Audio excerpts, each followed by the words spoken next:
नाशिक शहर आणि ग्रामीण हद्दीतून 2 वर्षाकरिता तडीपार असलेला आरोपी क्राईम ब्रँच युनिट 2च्या ताब्यात आणि याबाबत पोलिसांनी दिलेल्या माहितीनुसार वरिष्ठांच्या मार्गदर्शनाने क्राईम ब्रँच युनिट 2चे पथक अंबड हद्दीत तडीपार फरार आरोपीचा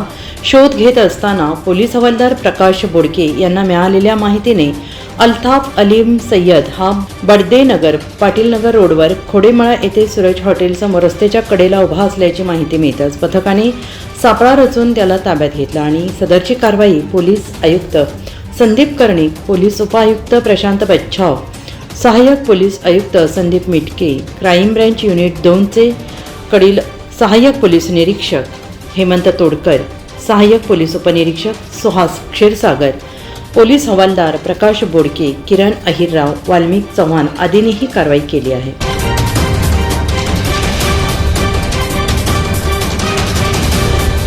NCN न्यूजसाठी रोहनदानी, नाशिक.